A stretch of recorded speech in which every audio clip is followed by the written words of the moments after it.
Marie-Claude Pietragala, une mort traumatisante survenue quand elle était enceinte de sa fille. Marie-Claude Pietragala et son compagnon Julien de Rouault ont accueilli leur fille, Lola, il y a 18 ans. Alors qu'elle était enceinte, et qu'elle attendait l'arrivée de son enfant avec grande impatience, la danseuse a vécu le pire.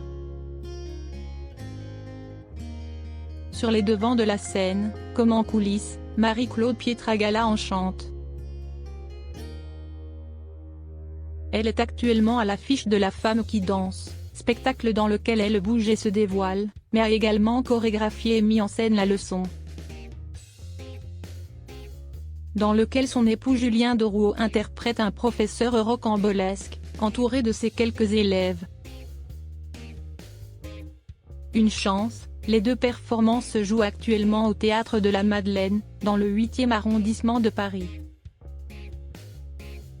Dans ma vie personnelle, j'ai connu des situations douloureuses. Dans La Femme qui danse, Marie-Claude Pietragala accorde un moment suspendu dans le temps, hommage truffé de grâce à son acolyte Patrick Dupont, décédé le 5 mars 2021 d'une maladie foudroyante, à l'orée de ses 62 ans. Cette perte, aussi rude soit-elle, n'est pas la seule qui a miné le moral de la danseuse. Dans ma vie personnelle, j'ai connu des situations douloureuses, comme la perte de mon père lorsque j'étais enceinte de ma fille. Rappelle-t-elle dans les pages du magazine Gala. Elles m'ont marquée et attristée. J'ai aussi vécu des moments magnifiques, pleins de beauté et de lumière, comme la rencontre avec mon mari Julien de Rouault. La naissance de ma fille Lola il y a 18 ans, ou la création de ma compagnie en 2005, le Théâtre du Corps Pietragala de Rouault. Nous avons réussi à trouver notre équilibre. Il est son partenaire à la vie comme à la scène. Marie-Claude Pietragala est en couple depuis bien longtemps avec Julien de Rouault et les 15 ans qui les séparent n'ont jamais été un frein à cet amour.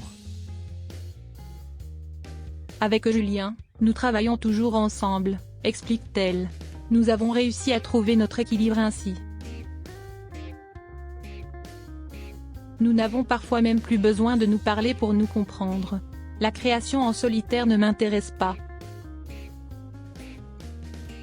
J'ai mis le rapport à l'autre et le fait de pouvoir partager mes idées et les confronter à celles d'un autre.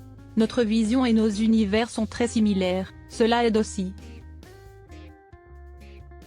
Sur l'aspect physique et psychologique, il est important également de pouvoir compter sur quelqu'un d'autre. Cela permet de trouver une forme d'équilibre.